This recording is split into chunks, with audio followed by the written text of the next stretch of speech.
Welcome to Win with Richardson and Richardson. What's important now? Success in business most often comes down to hard work, not by silver bullets and quick fixes. It's knowing where to focus that hard work that's key to winning.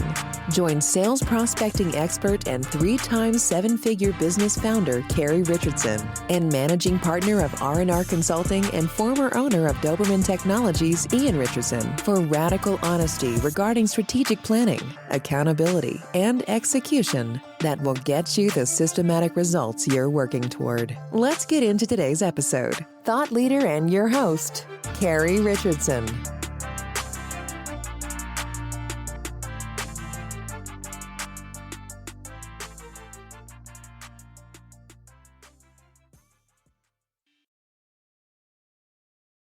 Two, one.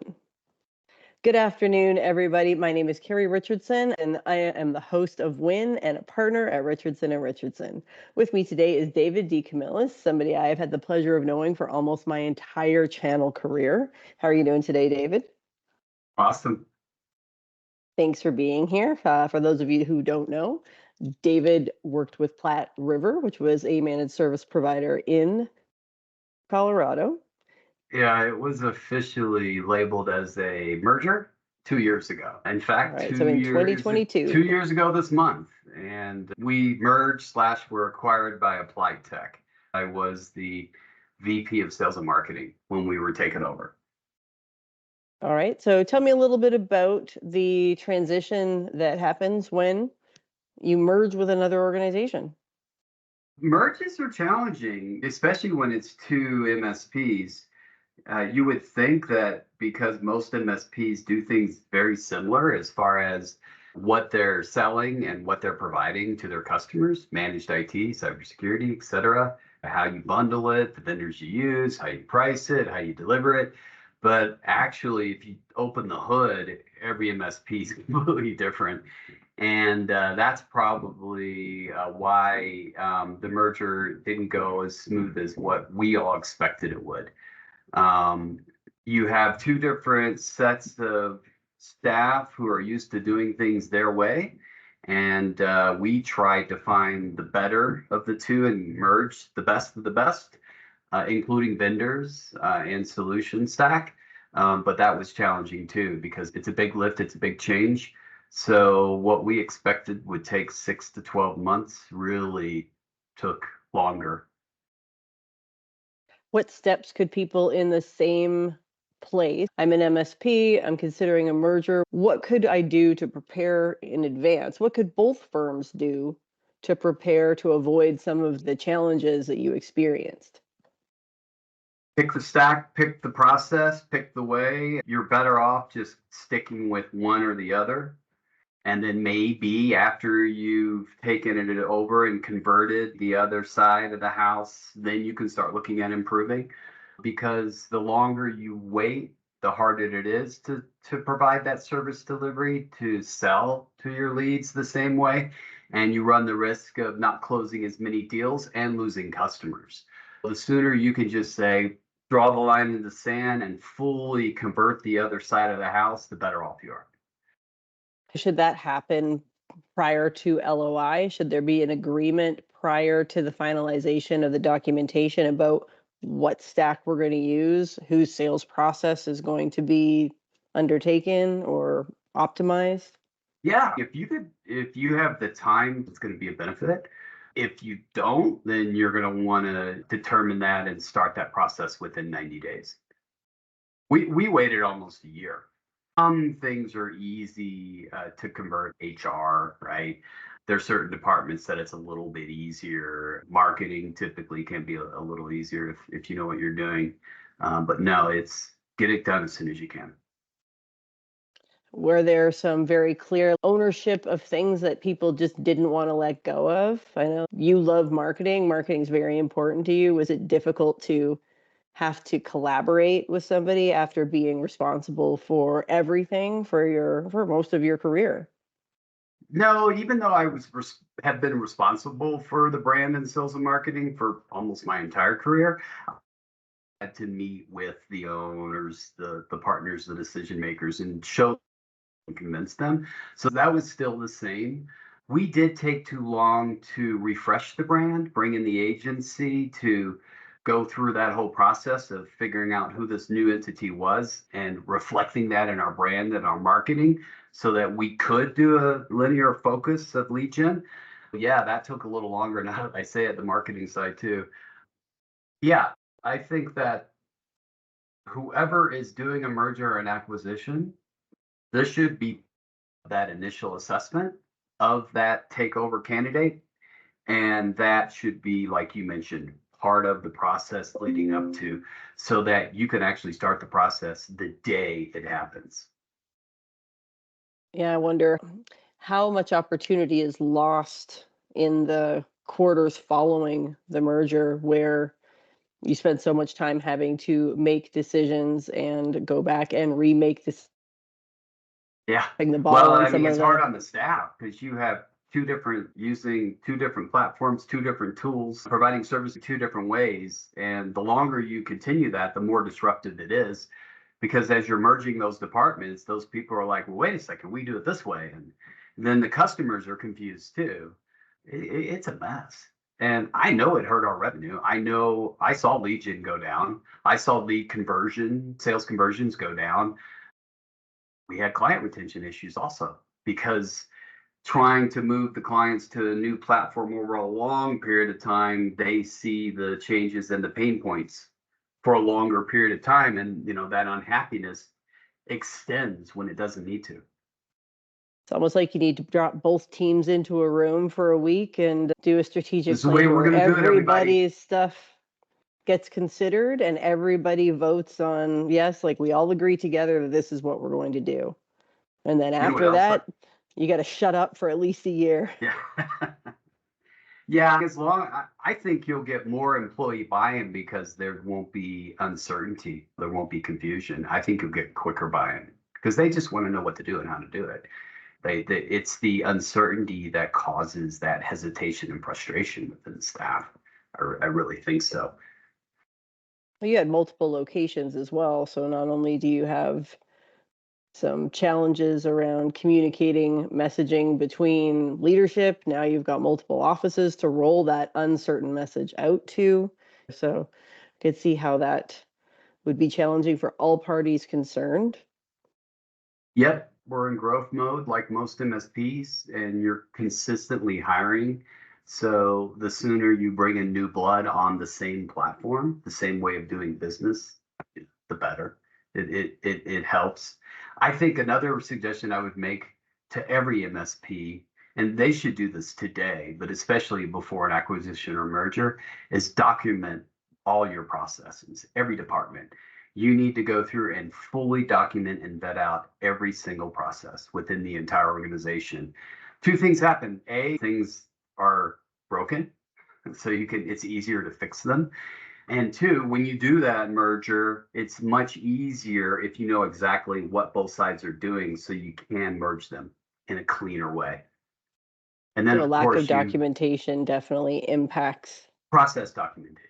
Yes. Process documentation. It took us too long to document our department's processes. I know that delayed things. I know it did. It made it confusing for staff. I think that's very similar through most businesses. If you don't know how to get from A to B, and if something happens, skip to C or D, your people are screwed. It makes sense. It falls to every department. Invoicing is huge. Communication with your customers is huge. Do you have account managers? Do you have VCIOs? How often are they meeting with the clients? Yeah, there's so many aspects of the business that are critical to the success. And I don't think a lot of people think about that. I think all they think about is, okay, what size of the book is it? How much monthly recurring revenue do we have, right? How many employees are there? I work with businesses that are hoping to sell their businesses. Process documentation is one of the biggest challenges when it comes to getting to that closing table. Yeah. Nobody wants to buy a messy book. And it's amazing how many MSPs think they have that well documented, but they probably haven't done it in years. And if you actually went through the process step by step, you'll see there's a step missing. There's a lot of steps missing. Yeah, I noticed that myself. And honestly, paying someone else to do it, best decision I ever made. I paid someone else to run my business for a full year to get us from where we were to the closing table so that I didn't have to deal with any of the back and forth. I hired someone to do that. I assume that they're acting in my best interest. In my case, it was my husband. So I was pretty sure he was acting in my best interest. That's a great point, though, because if someone outside of the organization can understand the process, then someone within the organization will definitely understand it, right? It was a good choice for both parties, and the transaction went very smooth, where there was no interruption of service, no client loss. Everything went very well. You know, And I I got to also leave day one. nice. I also feel like you're better off saying acquisition than merger because when one company acquires the other, the assumption is the company that's acquiring is going to dictate, you know, what path you go, what process you go. And it makes it easier if the other entity knows they're being acquired because a merger almost indicates that they're equal and they both have a say. And I think that caused some disruption and less buy-in or not as quick buy-in from staff. It's like both cultures were competing with each other. Hey, it's our way. Hmm. But yeah, I think acquisitions definitely are easier and or if it's really not a merger, call it an acquisition. Side, we've moved on from applied. Tell us what you're doing Yes. now. So I joined TechMedics, another MSP. What a surprise. I've known TechMedics. I've known one of the founders, James, his wife Helen are the founders of the company. 25 years as of this January. So congrats, hats off.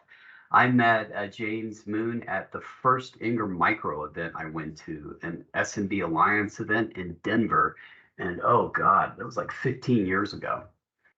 And it was his first event also. And we became fast friends. And we've been friends, but also business colleagues. We've been sharing business ideas, reach out to each other for advice, checking out vendors, hiring tactics, sales and marketing, etc. When I made the decision to leave Applied Tech, he was one of the first people that I reached out to, and he jumped right away. Flew into Denver, met with my wife Amy and I, and he put an offer in front of me that I couldn't refuse. Those are the best kind. Oh yeah.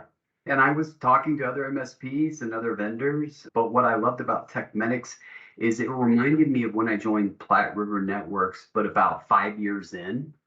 Because when I joined Platt in 2008, the managed services, managed IT industry was really just starting. It was a kind of a break fix T&M model back then. And hats off to Brent and Treve, the founders of Platte River, because they had actually created a managed service offering called Intuition.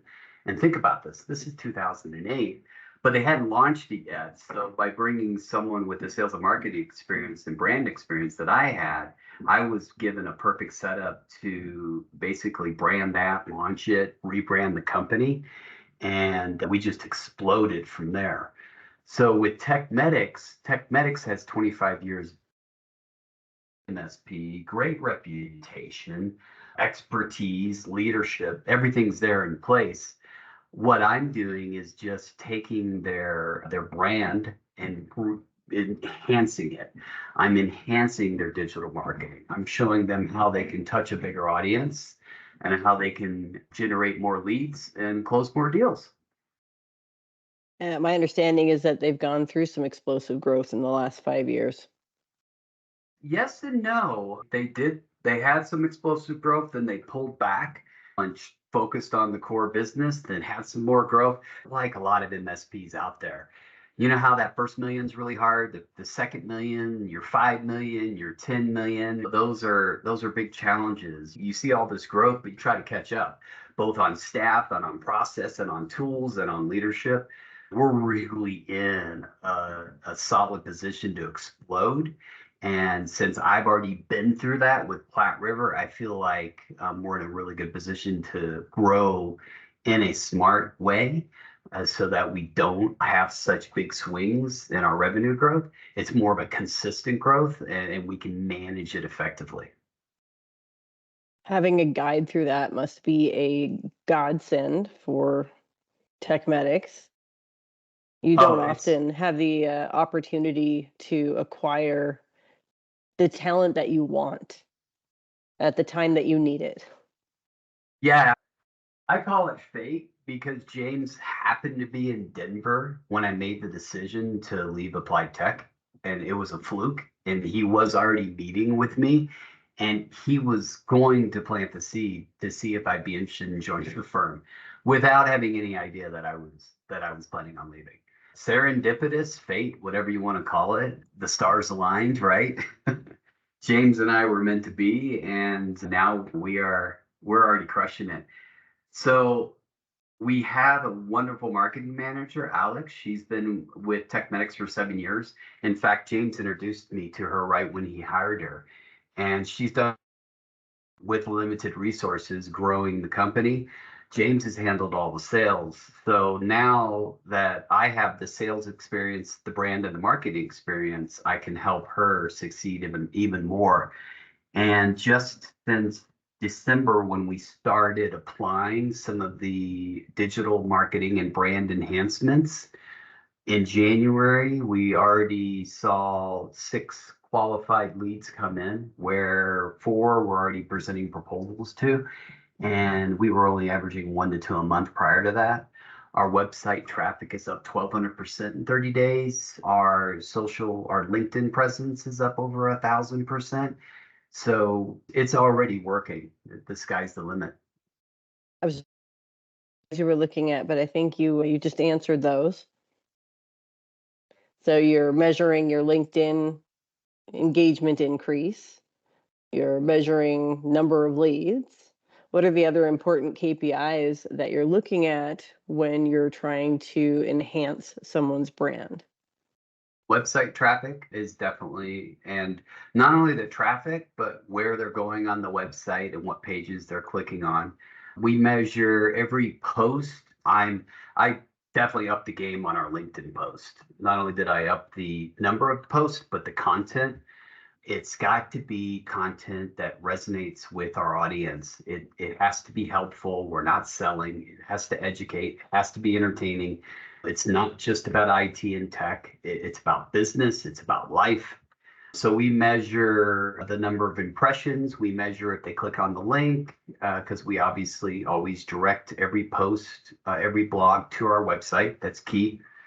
And we want to see what our audience is clicking on and where they're going and how long, because that tells us what they're interested in and if what we're doing is actually working.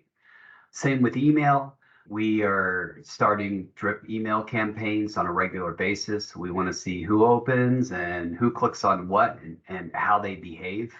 So our job is to try to touch as many of the prospects as possible, but also our customers, our partners, our community who can give us referrals, right? So we want to get the brand out there in a multi-touch, multi-platform approach and consistently provide them with good content that resonates. So how far in advance do you begin planning for a content? I usually call them content rotations. Is it a month out? How much lead time do you give? Typically, I like to have the calendar and the marketing plan for the year done by December 1st of the year prior. And then I actually create, and that calendar includes, it's not necessarily the actual post or the content, but it does include daily, weekly, monthly, whether it's a blog, a LinkedIn post, the monthly newsletter, an email campaign, an event. So I like to map all that out in December. 2 reasons. Obviously, that's going to make it easier to create the content, plan, and execute on the campaigns. But secondly, that gives me a one up on my competitors when I go to the vendors asking for marketing development funds to pay for all these activities. I'm sorry? Said I would love to pick your brain on that one. We had someone on a couple of weeks ago who mentioned that 80% of market development funds from vendors go unclaimed. Oh, it's ridiculous. I'm doing a session just on MDF at Exchange in Orlando in March, and I know I'll have a full house because that was the first thing I started using when I joined Platte River because we didn't have a big marketing budget. So I'm like, hey, I want to do all these great things, but I don't have the money. How am I going to pay for it? So I started going to the vendors right away. And if you show them a solid plan, a solid list, lead gen event, and how you're going to show them ROI, right? Good theme, Mm-hmm. make them look good, right? All the above. They'll open their checkbooks. They'll pay. They'll pay for everything. All right, I'm going to keep that in mind, and we'll have to come back to that for a future conversation. I know that there are a lot of MSPs in my network who would love to know how to even fill out that very comprehensive Cisco MDF application form. Yeah, they're all different, and some are challenging to fill out, others are not. But if you get them, they usually are quick to make it easier for you. Because if they see the success, they want you to succeed, which means they succeed. So, in your experience, David, how long does it take from day one? We're going to start, we've put together a marketing plan, we're going to start executing. This is day one of execution on the plan. How long have you seen marketing plan execution to, hey, this produced ROI? What's the usual runtime for a day one campaign to? Yeah, I don't mean to brag, but it's just because I've been doing it for so long and seen success. And I typically am doing things that other marketers are not doing. They tend to follow, I tend to lead. But just to be conservative, I would say you should start seeing, I guess it depends, right? Improving website traffic and impressions and likes and clicks, that's something you should see immediately because most firms are not posting good content. They're not posting it consistently. You also want to use multiple resources within your organization. So I had our president, I had our CEO, and then myself, and then the TechMedics LinkedIn site. We're pushing content out more than one a week, right? I think we're doing an average of 5 to 6 posts, different posts each week. So that alone is a massive increase for what we were doing a month ago. So naturally, we're seeing an immediate bump in impressions, likes, comments, people following, right? Connections. When it comes to actual lead gen, I was able to make some changes in our digital marketing, our SEO, and on some of the B2B search sites to get our name higher up. And I was able to do that in a couple of weeks. I should say we started, Alex and I, we started mid-December. And I can directly point to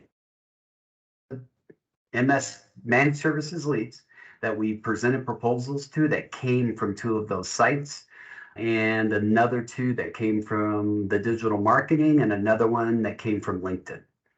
So that's in 30 days. Pretty Less than impressive. 30 days.